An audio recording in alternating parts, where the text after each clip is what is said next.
Olá, Ana, seja bem-vindo a mais uma sessão. Nós vamos tratar hoje a respeito da economia de transportes, que é uma área aplicada da economia que está preocupada mais com a alocação eficiente dos recursos escassos, né, da sociedade para a circulação específica de pessoas e de bens, de um ponto de origem até um ponto de destino. Então, nesse caso, ele lida com essa alocação de recursos dentro do setor de transportes, diante dos problemas econômicos nos movimentos das pessoas e desses bens no espaço e no tempo. No que a gente estuda essa economia de transportes, elementos como o papel do mercado, a alocação de recursos, bem-estar e avaliações de política, elas acabam se tornando um pouco importantes. Então, esse estudo ele não se interessa com os setores que produzem meios de transporte ou infraestrutura. Então, ele não se interessa com quem produz automóveis, os caminhões e as aeronaves. Ele se importa, em resumo, para questões econômicas que são concebidas nesse movimento de bens e pessoas e que implicam no transporte de formas mais imediatas e que englobam todos os níveis de análise econômica. Então, nós temos o nível microeconômico, o mesoeconômico e o macroeconômico. Então, o conceito de mesoeconomia, utilizado especificamente nessa área, ele se relaciona a um tipo de análise que ela agrega setores que são fortemente relacionados, que se diferencia um pouco dessa abordagem que é microeconômica, que ela analisa especificamente os agentes isolados, de uma abordagem que também seria diferente da macroeconômica, que aí já agrega diversas atividades dessa economia. Então, em grande parte dessas análises econômicas, para questões de transporte, para que seja feita no nível microeconômico, que aí nesse caso engloba os indivíduos e as firmas, ou em um nível mesoeconômico, que dá importância mais para o transporte ou para uma região específica, existe também algum interesse desse impacto no setor macroeconômico, que aí nesse exemplo é feito sobre a produtividade nacional, a globalização do comércio, ou até a migração da força de trabalho. Então, esse ramo da economia dos transportes, ele acaba procurando englobar todos esses níveis de agregação. A economia, ela lida com uma natureza geral de transportes, principalmente no que diz respeito à infraestrutura. Então, ela refere-se às rotas de transporte físicas e imóveis, como as rodovias, as ferrovias, vias fluviais e aeroportos e etc. Os modos de transporte, que aí nesse caso trata especificamente do veículo, tais como as bicicletas, os automóveis, trens, aviões e assim por diante, e os modais de transporte, que aí é a respeito de grupos de modos de transporte que circulam numa mesma infraestrutura. Então, por exemplo, os automóveis, caminhões e ônibus circulam em rodovias. Então, portanto, nesse caso, o modal é o transporte rodoviário. Esse tipo de transporte e a natureza da infraestrutura, juntos, eles atendem a demanda pelos serviços de transporte na economia. A disponibilidade de um não significa que o serviço de transportes possa ser fornecido de forma eficiente. Isso porque, por exemplo, a gente ter um carro não ajuda muito se a gente não tiver estradas, e assim por diante. Nós fazemos algumas modelagens, né, alguns estudos a respeito dentro desse sistema de transportes, e o mais conhecido entre eles faz parte da modelagem em 4 etapas, onde a gente utiliza a matriz origem e destino, que contém algumas informações que são valiosas para a gente analisar esse sistema. Isso porque ela representa quais são os desejos dos deslocamentos feitos por essas pessoas e também pelas cargas numa determinada região de estudo, entre algumas zonas que a gente já predetermina e que representam dessa forma a demanda daquela região específica. A gente tem o método tradicional para obtenção de dados para elaborar essa matriz, que consiste na realização de pesquisas origem e destino e que geralmente são feitas por meio de pesquisas domiciliares que obtêm informações socioeconômicas dos veículos e das viagens também realizadas, em dias, principalmente alguns dias típicos. Então, a partir de uma amostra representativa, a gente tem o total de viagens realizadas nessas zonas de tráfego que a gente estudou, e esse modelo acaba, infelizmente, sendo restrito apenas à rede viária que já existe. Então, ele é recomendado apenas para uma análise a partir das vias que já foram implementadas e ele, infelizmente, não pode projetar a demanda para cenários futuros. Nós analisamos algumas outras questões ainda referente a esses veículos, a esse sistema de transporte, que é ligada à teoria das filas, sendo fila uma série de pessoas ou de veículos em espera. E aí a gente tem essa fila que pode ser composta, então, por exemplo, por clientes que aguardam o serviço ou pessoas esperando para embarcar numa determinada aeronave. E nós temos a composição desse sistema com base em dois elementos, que seriam os clientes e os servidores. Então, veículos aguardando para passar pelo pedágio, aviões para pousar ou para decolar, veículos que estão passando por um trecho em obras, ou ainda caminhões e navios que precisam ser descarregados, eles acabam sendo alguns exemplos dessas filas que a gente tem dentro do sistema de transporte que a gente precisa estudar também. Na engenharia de infraestrutura de transportes, especificamente, essas medidas elas acabam sendo essenciais, tanto a parte da matriz origem-destino quanto a parte da teoria das filas, principalmente no que diz respeito à importância para o projeto de vias. Então, por exemplo, para a gente determinar o comprimento que a gente vai precisar implantar uma faixa de conversão à esquerda, ou até para operações de controle de tráfego, como a concepção de planos semafóricos, a gente vai fazer com base nesses estudos, ou do levantamento da demanda, ou em função de como é o comportamento das filas nessas situações. Então, no caso das filas especificamente, elas só se formam quando a taxa de chegada é maior que a de partida. Então, infelizmente, dada a natureza aleatória de padrão de chegada que pode ocorrer em função desse sistema, a gente tem que a taxa de chegada é menor. Pode ocorrer também uma situação, né, que ela seja menor que a de partida, mas a fila ela só ocorre quase sempre quando a gente tem essa diferença entre a taxa de chegada ser maior do que a gente consegue liberar essas pessoas ou esses veículos.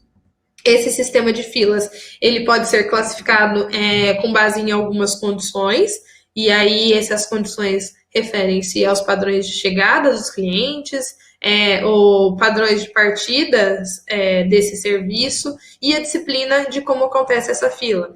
Então, para o padrão de chegada, a gente pode esperar que os clientes cheguem de acordo com uma taxa uniforme, por exemplo, em intervalos de tempos iguais, ou tempos entre chegadas, por exemplo, exponencialmente distribuídas.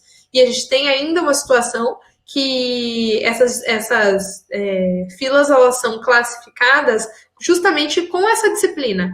Qual é o padrão de chegadas e qual que é o padrão dela de partidas.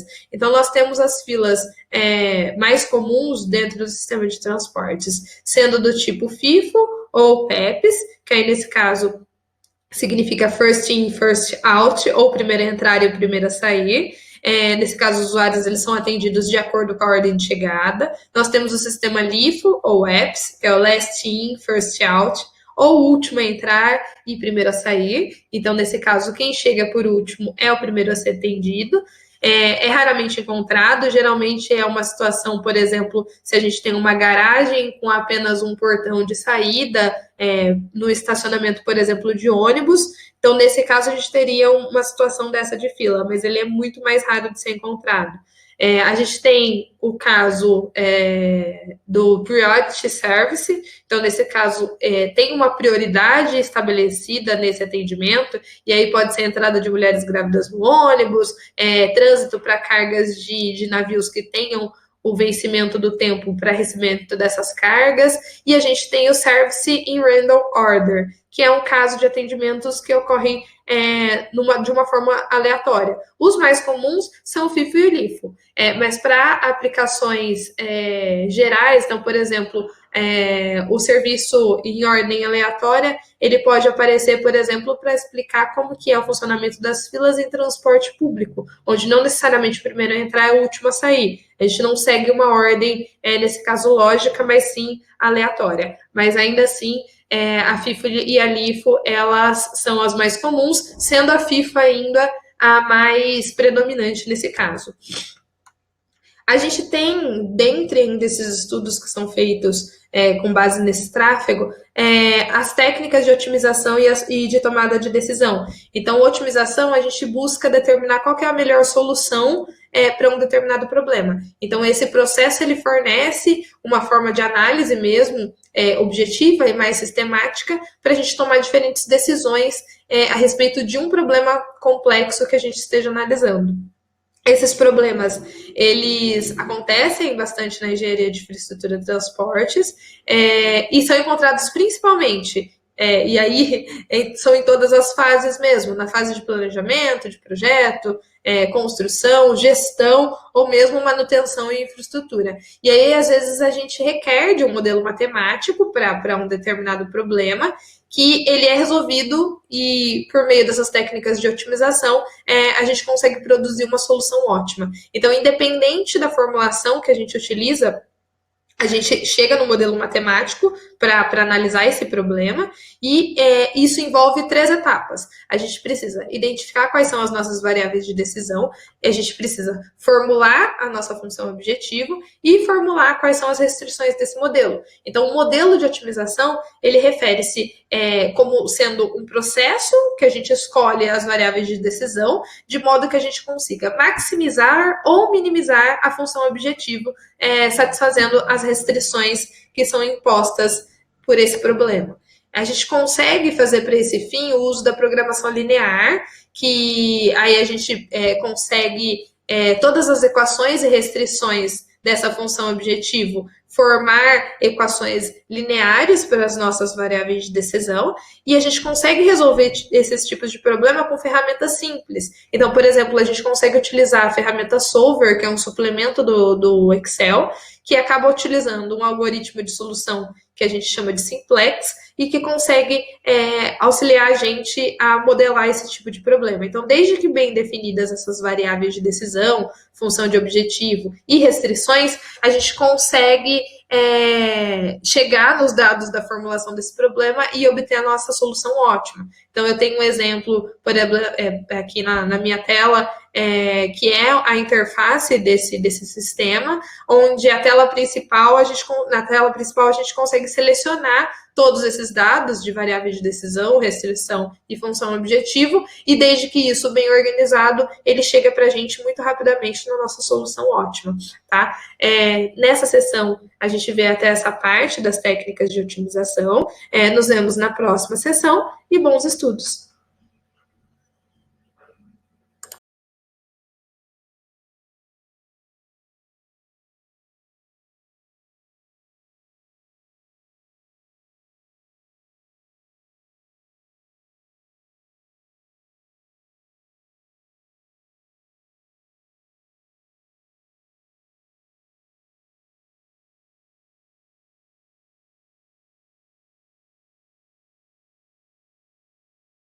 Meu nome é Wélida e essa é a disciplina de Tecnologia e Infraestrutura de Transportes. Essa disciplina ela foi dividida em 4 unidades que tratam da análise e sistema de transportes, da demanda do tráfego rodoviário, do dimensionamento de pavimentos e do projeto geométrico de rodovias. Essas 4 unidades juntas, elas compõem todo o necessário que a gente precisa saber a respeito de transportes. Vamos lá? Antes de qualquer coisa, a gente precisa entender o transporte como parte de um sistema.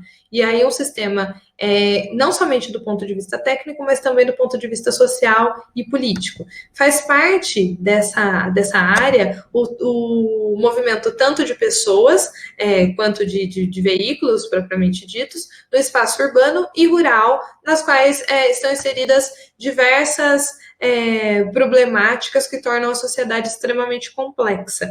Esse sistema, ele é composto de algumas variáveis, sendo elas as vias, que são os locais por onde transitam os veículos e os usuários, os veículos, que são aqueles que promovem o deslocamento propriamente dito, os usuários, que somos nós as mais diversas configurações, e aí nesse caso seja como pedestres ou como motoristas, pelos terminais, que são os locais que são destinados a carga, descarga e armazenamento, e por fim, as estações, que são os locais que atendem às necessidades de embarque e desembarque de passageiros, sendo que tudo isso está inserido dentro de um mesmo meio, que é o meio ambiente. Então, para a gente ter um sistema bom de transportes, implica que as necessidades da sociedade elas tenham sido satisfeitas como um todo, tendo em vista que um sistema problemático ou com ligações congestionadas ou até insuficientes, os limites de desenvolvimento econômico e social podem ser afetados.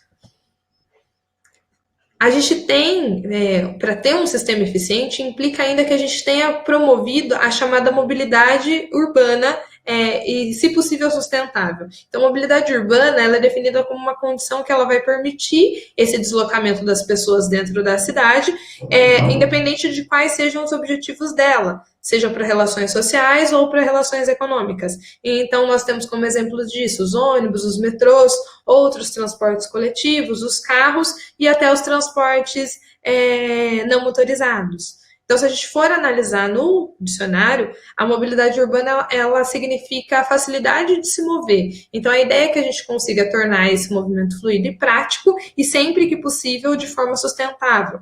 Mas isso é o que diz a teoria. A gente tem, em 2020, completou 8 anos a Lei de Mobilidade Urbana, e essa lei ela propõe que todas as cidades que tenham mais de 20 mil habitantes, para que elas consigam futuramente qualquer tipo de financiamento federal para transporte urbano, elas precisam desenvolver um plano de mobilidade.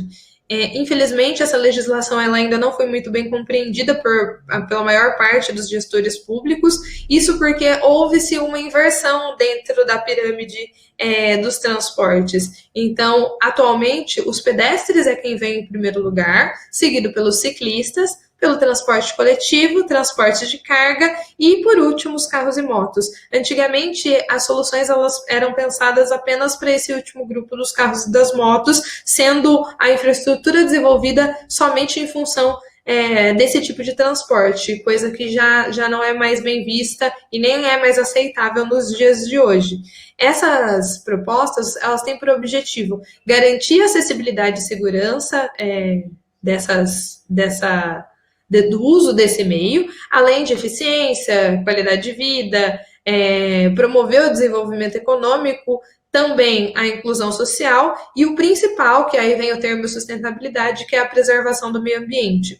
Esse último aspecto, ele é importante porque a gente consegue reduzir o impacto do meio ambiente, tanto a médio quanto a longo prazo, nas cidades, dependendo do tipo de infraestrutura que a gente oferece para os nossos usuários.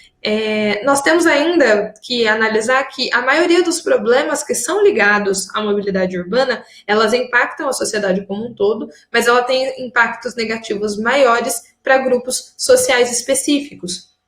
E quando eu falo em grupos sociais específicos, tem que ficar implícito que o acesso aos meios de transporte, tanto individual quanto coletivo, eles acabam não favorecendo a todos de forma igualitária. Existe uma distribuição espacial que ainda é muito desigual para diferentes grupos sociais. E é muito comum, por exemplo, que a gente tenha conjuntos habitacionais que são destinados para pessoas de baixa renda, localizados dentro do espaço geográfico, bem afastadas do centro da cidade. Então, por se tratar de grupos que são de baixa renda, o transporte individual motorizado ele é muito mais raro, ele é muito mais de difícil acesso. E restam quase sempre os meios não motorizados, por exemplo, a pé ou bicicleta, ou o transporte coletivo. E nos dois casos, a gente tem grandes problemas. No caso dos transportes individuais, às vezes não existe uma infraestrutura urbana adequada que facilite esse acesso e que, consequentemente, ofereça segurança a esse usuário. E no caso do transporte público, quase sempre as linhas possuem linhas e horários limitadíssimos e os veículos se apresentam em péssimas condições. Então, a forma da gente promover a dignidade do ser humano uma dessas formas por meio do transporte público, promovendo essa mobilidade.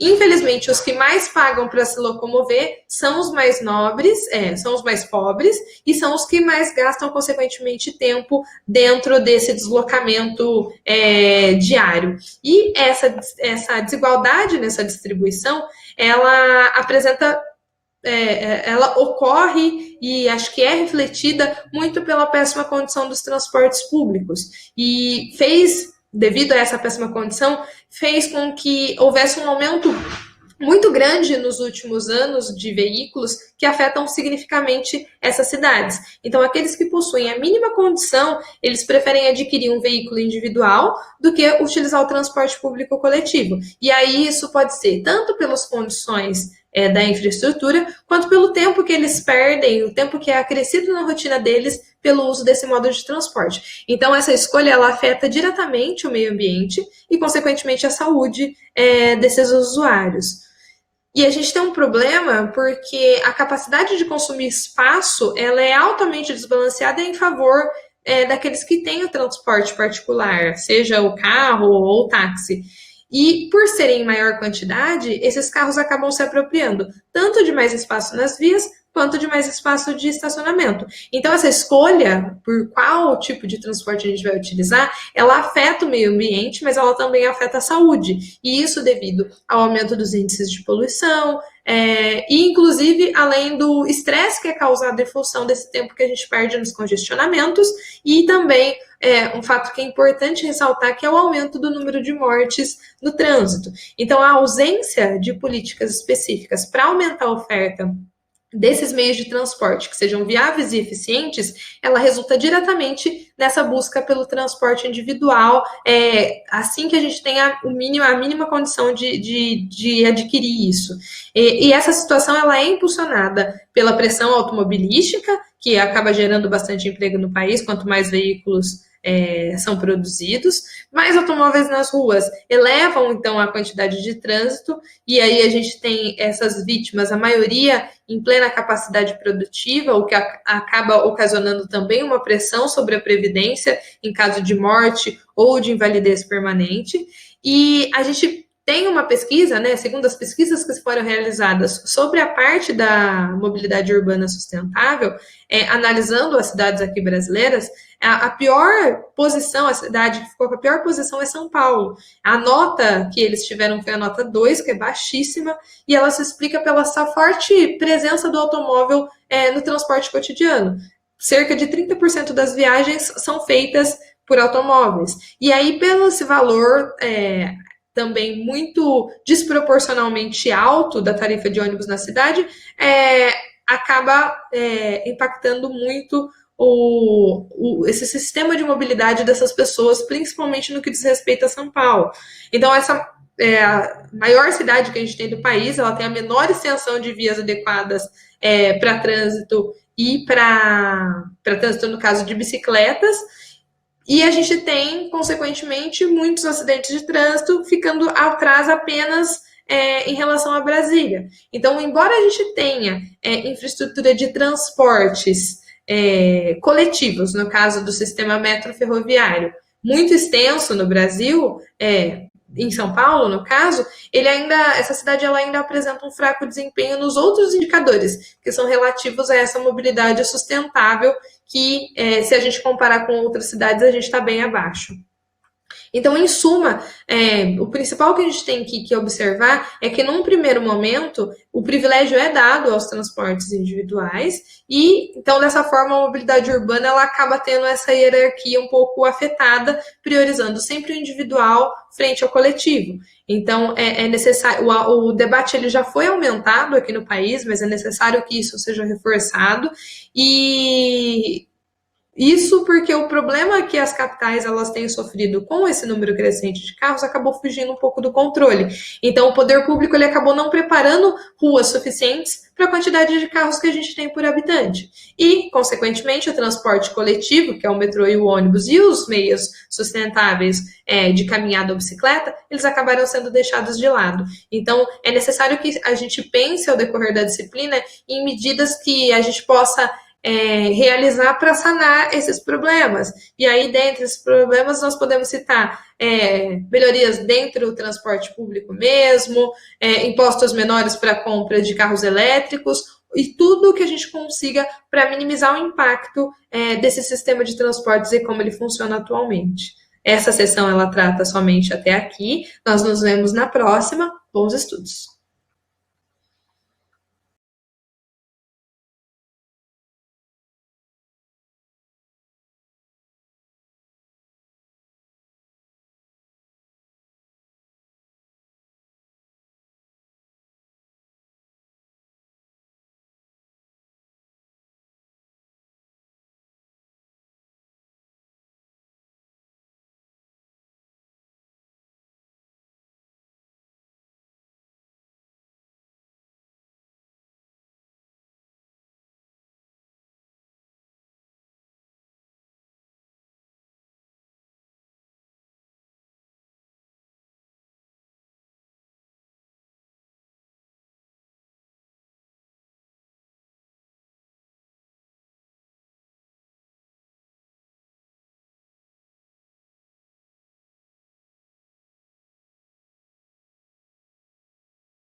Olá, aluno, seja bem-vindo. Vamos dar início agora à sessão de pesquisa de tráfego rodoviário. Todos os dados que a gente trabalha, né, a respeito do tráfego, a gente obtém eles por meio de contagens de tráfego, que são feitas justamente com o objetivo da gente saber qual que é o número de veículos que passa através de um determinado ponto da estrada durante o período que a gente precisa analisar. A gente consegue fazer essas contagens de algumas formas, né? Existem alguns tipos, entre elas, ela pode ser global, que é aquelas onde a gente diz o número de veículos que circulam por um trecho de vias, independente de qual seja o seu destino, agrupando principalmente pelas classes diversas que a gente tem. A gente utiliza principalmente nesse caso para o cálculo de volume diário, para a preparação de mapa das tendências de tráfego. Nós temos ainda as contagens direcionais, que são aquelas que a gente registra o número de veículos, mas por sentido de fluxo, e aí a gente emprega principalmente para o cálculo de capacidade da via, determinação dos intervalos de sinais, estudos de acidentes ou previsão até de faixas adicionais em rampas ascendentes quando necessário. E nós temos também as classificatórias, que nesse caso a gente registra os volumes para os vários tipos de classes de veículos e emprega principalmente na parte do dimensionamento estrutural e projeto geométrico, que nós vamos ver nas unidades posteriores, e também para as interseções, cálculos de capacidade, cálculo de benefícios trazidos aos usuários e determinação de alguns fatores de correção para a gente, nas nossas contagens mecânicas. Então, nós temos essas contagens sendo realizadas por meios manuais ou por meios mecânicos, sendo os meios manuais utilizando material humano, e aí permite uma classificação por tipo, por tamanho, e uma contagem mecânica que, nesse caso, utiliza detectores de tráfego nas instalações permanentes ou móveis. Os dois métodos, eles estão sujeitos a erros, seja o erro humano de capacidade mesmo de visualização e de classificação desses veículos, de interpretação, e a parte da contagem mecânica que pode apresentar defeito em qualquer momento. Dentre os detectores de tráfego, a gente consegue classificar eles entre intrusivos e não intrusivos. No caso do intrusivo, o próprio nome já diz, ele é instalado de forma embutida ou preso na superfície do pavimento, e nesse caso ele não modifica a estrutura da via. Ele é instalado acima ou às margens da faixa de tráfego. No caso desses intrusivos, a gente tem alguns tipos, nesse caso os tubos pneumáticos, os laços indutores e os sensores magnéticos e piezoelétricos, sendo o tubo pneumático e laço indutivo bastante utilizados.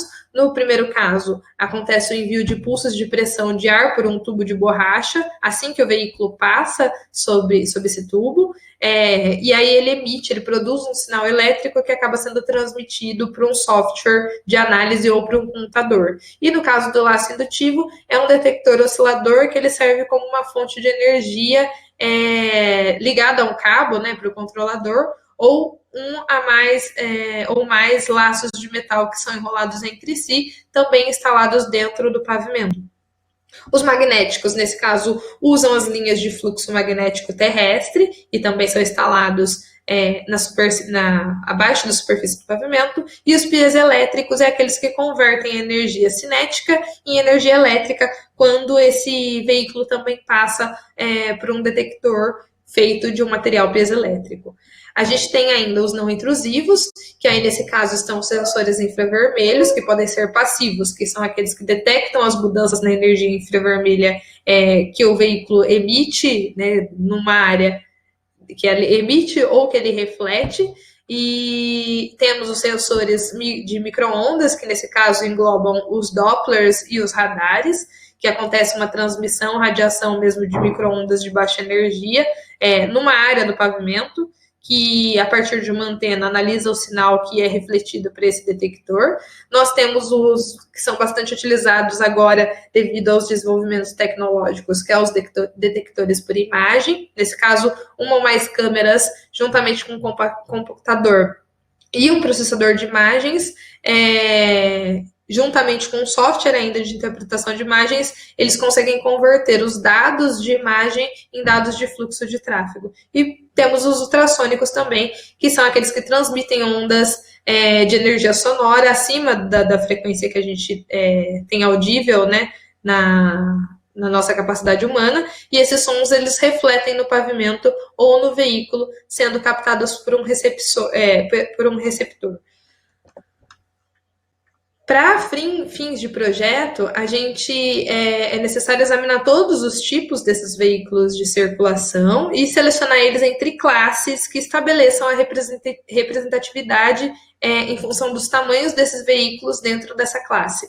Nós temos uma grande variedade de veículos existentes e para fins práticos a gente acaba tendo tipos representativos, tanto em dimensões quanto em limitações de manobra, e o DENIT é quem classifica, quem dá essa classe para a gente, e ele classifica em 5 categorias usuais, que são adotadas aí em cada caso e conforme as características que são predominantes desses veículos. Nós temos a categoria VP, que são os veículos de passeio, a CO, que são os veículos comerciais, SR semi-reboque, CO, que são os comerciais de maior categoria, e os reboques e semi-reboques. Essa classificação ela é feita também em função das configurações básicas desses veículos, em função, por exemplo, do seu número de eixos e do seu peso bruto máximo. Então, entende-se por configuração básica a quantidade dessas unidades que compõem esse veículo, o número de eixos e o grupo de eixos, independente se a rodagem é simples ou dupla. E eles são apresentados sob forma da silhueta apenas desses veículos. Existem diversas classes que são representadas por um código que é alfanumérico. Então, por exemplo, a classe 2S3. No caso desse código, o primeiro algoritmo representa o número de eixos do veículo simples ou da unidade tratora, e o segundo algarismo, caso exista, ele indica a quantidade de eixos das unidades que são rebocadas. Nós temos como foco disso o volume de tráfego, que é definido como o número de veículos que passam, então, por uma determinada seção de via ou por uma determinada faixa durante uma unidade de tempo. A gente expressa esse número normalmente em veículos por dia ou veículos por hora, e a gente atribui a média dos volumes desses veículos que circulam durante 24 horas como o volume diário médio, que é muito utilizado na hora que a gente for fazer os estudos para dimensionamento. Então, esse volume diário médio ele é computado por um período representativo, que, caso contrário, é de 1 ano, e ele representa, é o que melhor representa a utilização ou o serviço que é prestado por essa via. Então, ele é usado para indicar se existe a necessidade de novas vias ou de melhoria das vias existentes, além de estimar os benefícios que são esperados para essa obra viária, determinar a quantidade de investimentos que vão ser necessários, calcular ainda as taxas de acidentes que ocorrem nesse trecho e assim por diante. Então, a gente usa vários conceitos dentro desse volume médio diário, e aí ele pode ser anual, mensal, semanal, dependendo do que a gente precisa analisar, mas para todos os casos a gente utiliza como unidade de veículos por dia.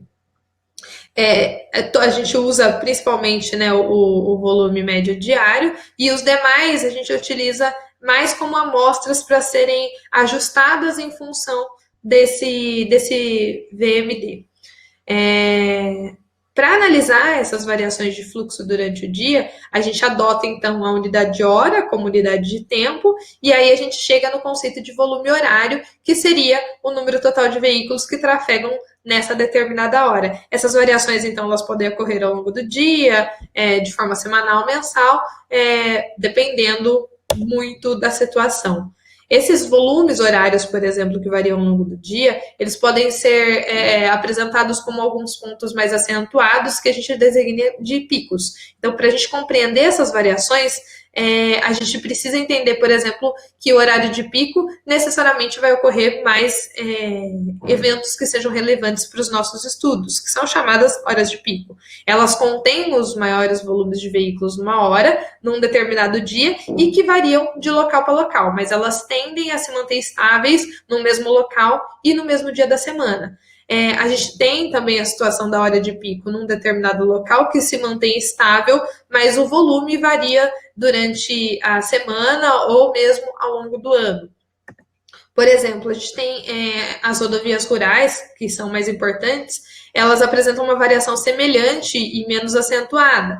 Mas nas vias urbanas, a gente tem a predominância de ida e volta do local do trabalho, que acaba fazendo com que a gente tenha esses picos de tráfego, principalmente nos dias de semana, né, de segunda a sexta, e que apresentam essas variações entre elas. Então, normalmente, o fluxo de terça, quarta e quinta, eles são aproximadamente iguais, enquanto de segunda ele é um pouquinho inferior, e de sexta-feira é um volume mais elevado. A gente tem situações ainda de variação de tráfego ao longo do ano, que aí a gente chama de variação sazonal, que acontece também em função do tipo de via e das atividades que ela serve. Então, por exemplo, rodovias rurais, que principalmente atendem as áreas turísticas ou de recreação e lazer, elas apresentam uma variação muito superior à das vias urbanas, principalmente no que diz respeito aos períodos escolares e das férias. E as vias urbanas, como servem de deslocamento para trabalho diário, acabam apresentando um fluxo mais permanente. Então, as contagens, elas conseguem indicar para a gente quais são esses padrões de comportamento que faz com que que nos subsidiam a respeito das decisões que a gente precisa tomar sobre melhorias ou sobre até mesmo controle de tráfego. Nós nos vemos na próxima unidade. Bons estudos!